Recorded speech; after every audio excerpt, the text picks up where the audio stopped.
About relational issues, people increasingly are coming to therapy because they want to have a good relationship, or they recognize that they've been having dysfunctional relationship patterns, and they'll be asking themselves questions like, what is stopping me from finding love, or how do I have healthy relationships, or how do I break this pattern of dysfunctional relationships that I've been in?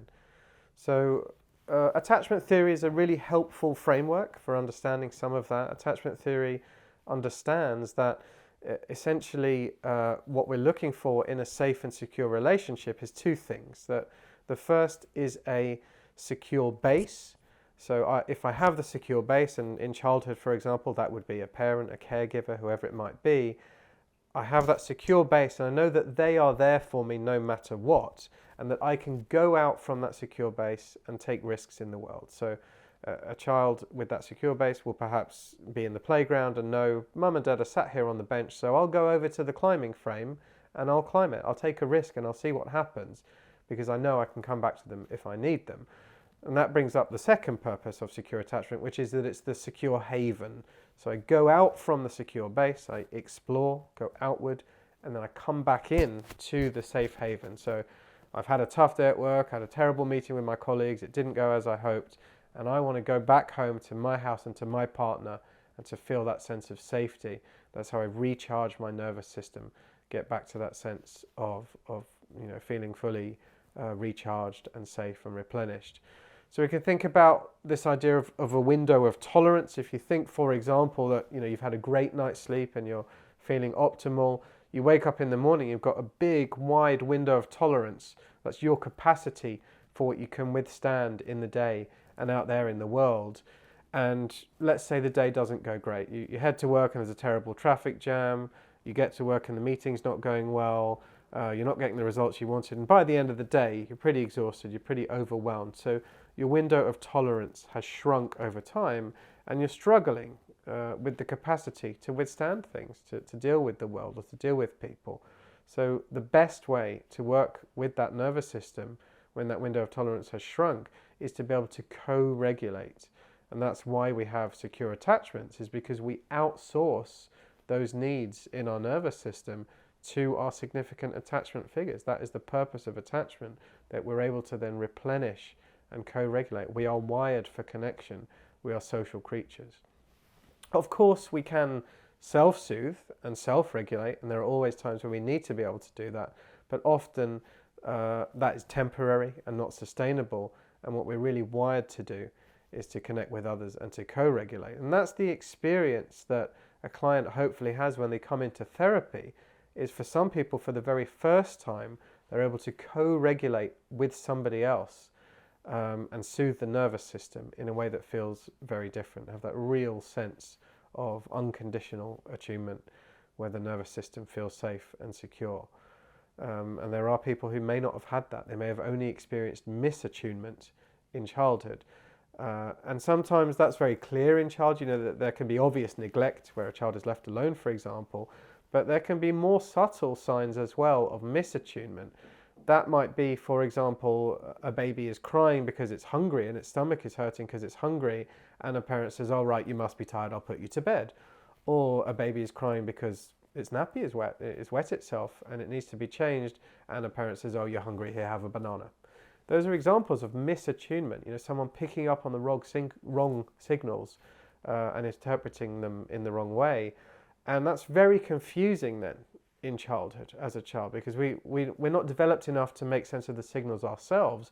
We rely on our caregivers to do that for us. So if we're experiencing that kind of misattunement, it makes us question our own signals. And so we start to lose what's called interoceptive ability, that ability to make sense of our own nervous system, and we don't really understand what's going on internally. Our internal world starts to feel very messy and very confusing. And then a response to that, a coping strategy to that, is just to slowly over time detach from our nervous system, to become quite dissociated, quite distant from it. So people who've experienced even subtle misattunement can very often just feel very detached from their own bodies and from their own nervous system.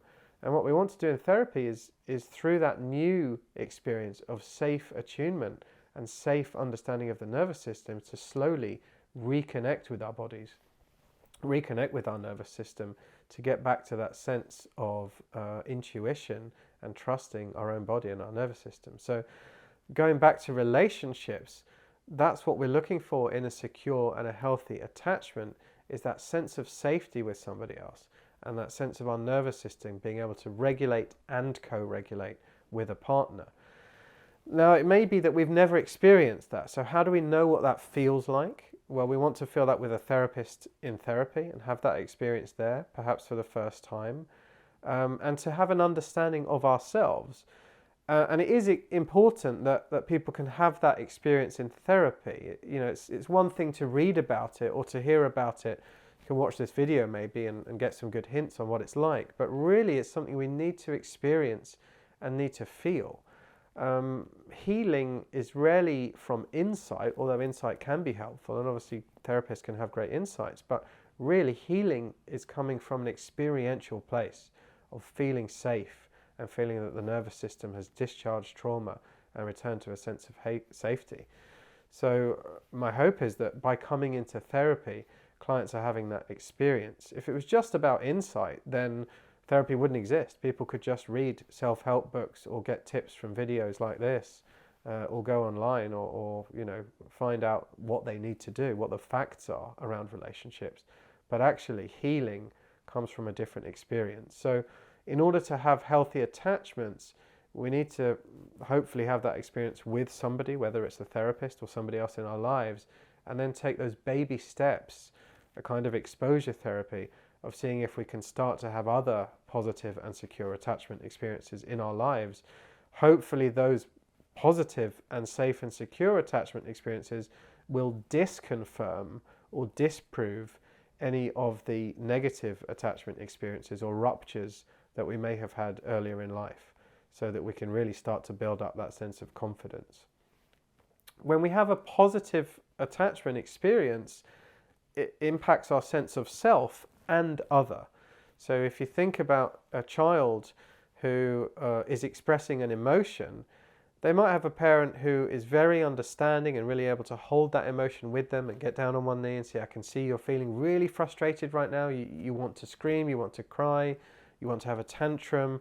And the experience of the child then is that, okay, my internal experience matters.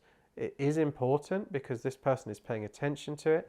I am important, my feelings matter, and I can feel safe in this whole process. Conversely, if there's a child where a parent clearly doesn't like it very much, if the child is screaming or crying or having a tantrum, the parent might say, right, go to your room, or I don't like it when you're acting that way, or why are you being naughty, something like that. Then the child has a very different message, which is that these feelings are not pleasant to people, they shouldn't be tolerated, maybe I should hide them, maybe I should either disguise them or learn to self-soothe. And I'll stop sharing them. And that the experience then is that there's something about me which is probably unlikable, which is not tolerated, so I should maybe hide those feelings, but also that the world out there starts to feel pretty hostile and cold, because the world out there is full of people who don't really like my internal world, my experience. They don't want to be there for that, they don't want to experience that. So attachment shapes our sense of ourself, but also of others. And that can become a framework for how we experience the world and how we experience other people. So when we're dealing with these big questions of how do I have a healthy relationship, how do I find love, why do I get stuck in these unhelpful patterns, often it is about making sense of what's happening in our nervous system around relationships and around self and others, and how we create those connections. So there's a lot of work that clients can do in therapy, understanding what they feel in these situations. A lot of that may be with the therapist themselves, and it can be really helpful in therapy to look at that relationship and understand what gets activated there, and what it feels like to really, in a very attuned way, be able to talk about anything. So the therapeutic relationship is unconditional and open, and really just accepting the client, whatever's going on for them, whatever their experience might be, and helping to understand attachment patterns. I'm sure people have read a lot about attachment theory. There's a lot out there now, so there are different attachment styles when we fall into these patterns. We can have secure attachment, which is where we generally feel safe with our partners. We're able to regulate and co-regulate together. We can have a more anxious attachment style, which is where we can get very preoccupied, feel very scared that our partner is going to leave us, feel very insecure in relationships. And then we can have different types of avoidant behaviors as well, quite dismissive avoidant patterns or fearful avoidant patterns, where there's that kind of push-pull dynamic of almost not trusting relationships. So people may be familiar with these patterns and these styles, but it's really about working with them in the room and in therapy to understand what gets activated in different situations and how to start to have some new experiences that maybe disconfirm some of these really entrenched beliefs about the world and that start to allow us to have different experiences.